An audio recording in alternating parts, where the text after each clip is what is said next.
বনি ইসরাইল কাদেরকে বলা হয়? বনি ইসরাইল একটা সূরা আছে, আমাদের অনেকের ধারণা হলো হযরতে মুসা আলাইহিস সালাতু ওয়াস সালাম থেকে বনি ইসরাইল শুরু হয়েছে। না, হযরতে ইব্রাহিম আলাইহিস সালাতু ওয়াস সালাম থেকে বংশ অনুযায়ী হযরতে ইব্রাহিম আলাইহিস সালাতু ওয়াস সালামের প্রথম সন্তানের নাম হযরতে ইসমাঈল আলাইহিস সালাতু ওয়াস সালাম। হযরতে ইসমাঈল আলাইহিস সালাতু ওয়াস সালাম তার 13 বছর পরে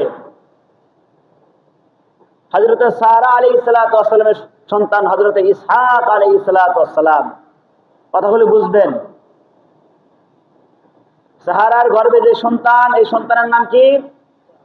ইসহাক আলাইহিস সালাতু ওয়াস সালাম। আর হাজরার গর্ভে যে সন্তান, এই সন্তানের নাম কি? হযরতে ইসমাঈল আলাইহিস সালাতু ওয়াস সালাম। আমরা হযরতে ইসমাঈল আলাইহিস সালাতু ওয়াস সালামের বংশধর। ইসহাক আলাইহিস সালাতু ওয়াস সালামের সন্তানের নাম হযরতে ইয়াকুব আলাইহিস সালাতু ওয়াস সালাম। ইসহাক আলাইহিস সালাতু ওয়াস সালামের সন্তানের নাম কি? ইয়াকুব আলাইহিস সালাতু ওয়াস সালাম। ইয়াকুব আলাইহিস সালাতু ওয়াস সালামের সন্তান হলো 11 জন। কয়জন? 11 জন। সূরা ইউসুফে ইউসুফ আলাইহিস সালাতু ওয়াস সালাম স্বপ্ন দেখলেন 11 ভাই।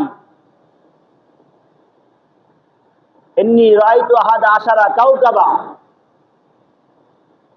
11টা তারকা দেখছেন।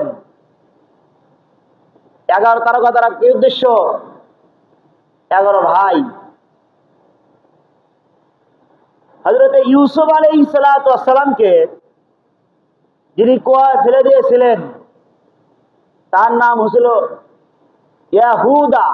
তার নাম কি? ইয়াহুদা। ইয়াহুদা সুরাম দেহের অধিকারী ছিল, ব্যাককল টাইপের ছিল। মনে কষ্ট নেবেন না, আরবিতে প্রবাদ বাক্য আছে, কুল্লু তাবিল আহমাক। যারা লম্বা চড়া হয় তারা একটু ব্যাককল টাইপের হয়, একটু সাদা সিধা হয়। এই ইয়াহুদা ইউসুফ আলাইহিস সালাতু ওয়াস সালামকে কুয়ায় ফেলাইছে। এই ইয়াহুদা থেকে ইহুদি গোষ্ঠী জন্ম নিছে। এই ইহুদিরা ইসরায়েলে বসবাস করা শুরু করছে। এই ইসরায়েলি গোষ্ঠী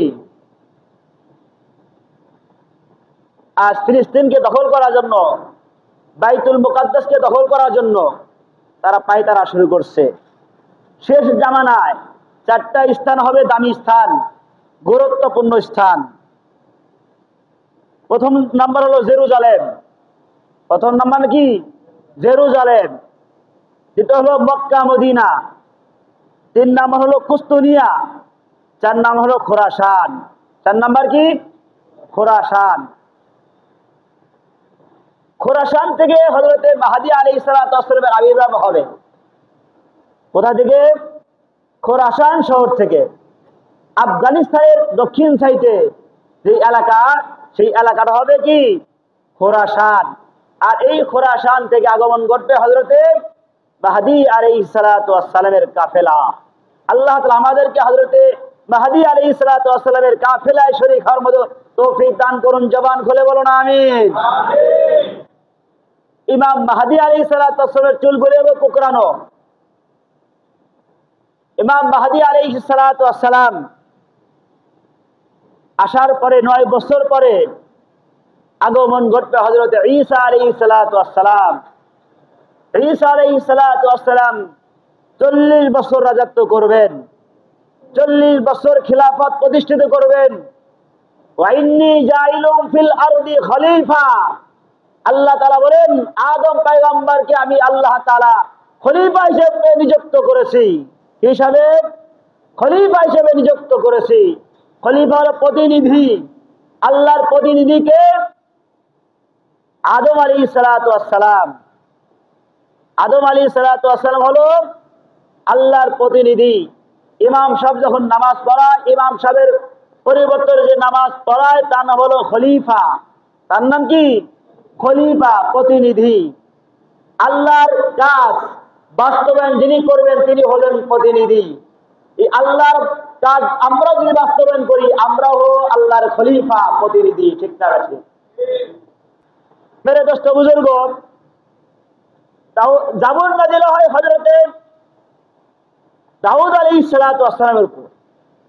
তাফসিরে নুরুল কোরআন, এই তাফসিরে নুরুল কোরআন লেখে আল্লাহর পয়গম্বর হযরতে দাউদ আলাইহিস সালাতু ওয়াস সালাম যখন জাবুর কিতাব তেলাওয়াত করতেন, আকাশের পাখিগুলি যাকে যাকে রওনা করে। আমাদের ভিতরে ঐক্য নাই, পাখিদের ভিতরে ঐক্য আছে, গরু ছাগলের ভিতরে ঐক্য আছে, প্রত্যেকটা প্রাণীর ভিতরে ঐক্য আছে। কিন্তু একমাত্র এই ইহুদি জাতিরা মুসলমানদের ভিতরে এমন কিছু কান পড়া দিছে, এমন কিছু ঢুকায়া দিছে, মুসলমান জাতি জাতি ভিতরে দ্বন্দ্ব। ঠিক না বেঠি? ইহুদি জাতিরা মুসলমানদের ভিতরে কিছু বিষ খাওয়াই দিছে, কিছু কান পড়া দিছে, তোরা তোরা ঝগড়া কর, আমরা এদিক দিয়ে রাজত্ব করবো। তাছাড়া মুসলমান হলো 200 কোটি মুসলমান। 200 কোটির মুসলমান যদি হুঙ্কার ছাড়ে তাহলে ওই নাস্তিক, বেঈমান, কাফের, মুশরিকরা মুসলমানের সাথে যুদ্ধ কথা, যুদ্ধের নাম শুনলে তারা ভাগে পিছিয়ে পালাবো। ঠিক না ঠিক?